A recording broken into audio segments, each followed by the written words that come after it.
سڵاوتان لێبێت سەرەڕای ئەوەی موچەکانیشیان وەرگرت بەڵام ئەمڕۆ بەشێ لە پزیشکان و کارمەندانی نەخۆشخانەی گشتی کەلار بایکۆتیان ناشکاند. ئەو نەخۆشخانەشی بۆ چارەسەر هاتبوونە بەردەم نەخۆشخانەکە بێت چارەسەر گەڕانەوە بەهۆی دواکەوتنی موچەکانیان. پزیشکان و کارمەندانی نەخۆشخانەکە لە 18/6 دەستیان بە بایکۆت کرد بەڵام لە 30 هەمان مانگ بایکۆتیان شکاند و تا 13 ئەم مانگە بەردەوام بوون.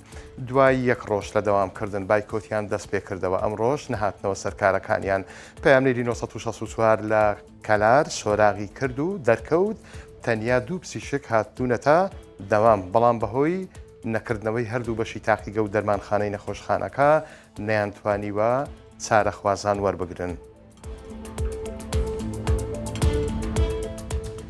لە دەواازەی نێودەوڵەتی حاجی ومەران هەروەها لەگەری عەلی بەجیش ئامادەکاری تەواو کراوە بۆ هاتنی زیارەتکارانی ئێرانی کە بڕیارە لە 28 مانگەوە بێنە هەرێمی کوردستان و لێرەشەوە بەرەو شارەکانی نەجەف و کەربەلا بڕۆن. شۆفێری پاسەکان ئامادەکاری خۆیان کردووە بۆ گواستنەوەی زیارەتکاران لە دەواازەکەەوە بۆ هەولێر. لە گەلی عەلی بەجیش وێزگەیەکی پشودان ئامادە کراوە، خێمە هەڵدراوە، کورسی و فێنکەرەوە دابین کراون بۆ ئەوەی شۆفێران بەر لەوەی بگەن بە هەولێر پشوویەک لەو شوێنەوە وەربگرن.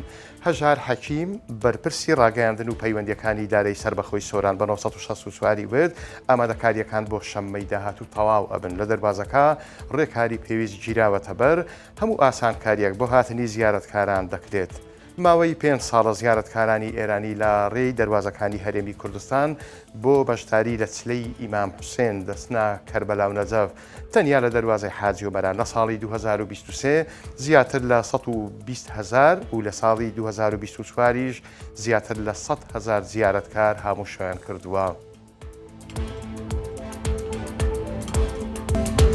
دکتۆرە ئەتیە حەمە سەعید پسپۆری نەخۆشیەکانی ژنان ئەڵێت دانانەوەی منداڵی بلووری هەمووی درۆیە و ناجح نییە. داواشەکات دایک و باوکان کچەکانیان بەشوو بدەن و پیریان نەکەن لە ماڵەوە.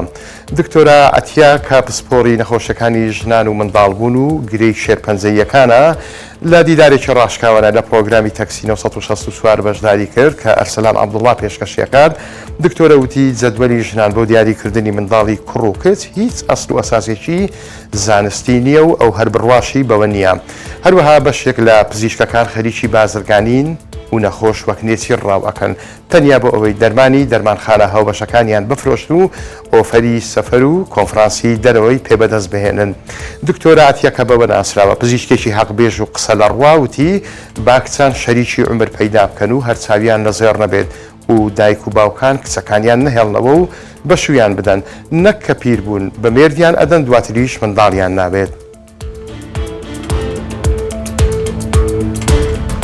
ناحەقتان نییە ئەو هەموو ئۆتۆمبیلی ئMG و شانجان و هەروەها جیلی و براندەکانی دیکەی وڵاتی چین لەسەر شەقامەکان بەو زۆری و بۆریا دەبیندرێن. ئەوە تا بەراورد با ساڵی 2024 ئەم ساڵ 231,000 ئۆتۆمبیلی زیاتری چینی هاوردەی عێراق و هەرێمی کوردستان کراوە.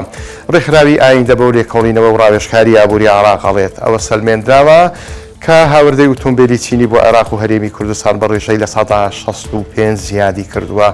دوای ئەوەش ئیمارات و سعودیا و تورکیا دێن. عێراق چوارەمین وڵاتی ناوچەکەیە کە زۆرترین ئۆتۆمبیلی چینی هاوردە ئەکات. کۆی بەهای ئەم هاوردەکردنە نزیکەی 7 ملیار و 700 ملیۆن دۆلار بووە. مەزەندە ئەکرێت تا کۆتایی ئەم ساڵ تا 2025 1 ملیۆن ئۆتۆمبیل تێپەڕێنێت. ئەمەش بەهۆی پەرەسەندنی خواست لەسەر بەرهەمەکانی ئەو وڵات هەیە.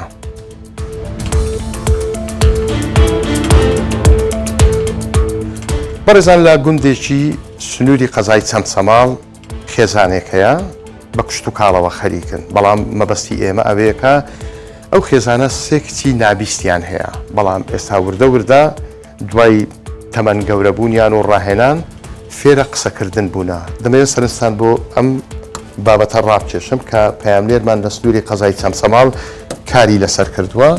دیارە ئەم سێ کچە ئەبورن هەر سێ کچەکانن لەگەڵ دایک و باوچیان ڕێ ئەەکەن ئەوەش دیمەنی گوندەکەیانە.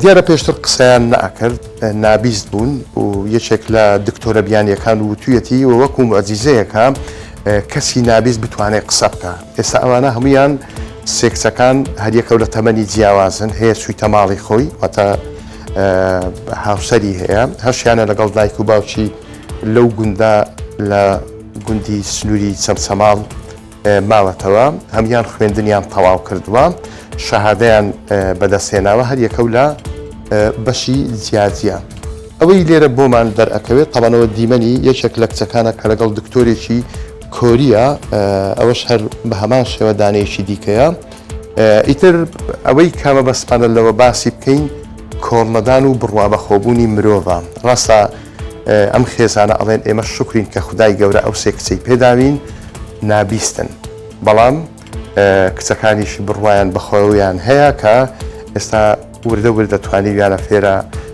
قسەکردن ببن یاخود بە زۆرێک لە زمانی ئاماژە بتوانن بەرامبەرەکانیان قەناعەت پێ بکەن هیوای سەرکەوتن و تەمەندرێژی بۆ ئەو خێزانەی چەمچەماڵ ئەخوازین بەڕێزان هەواڵەکانم پێشکەشکردن کاتێکی خۆش بۆ هەموو لایە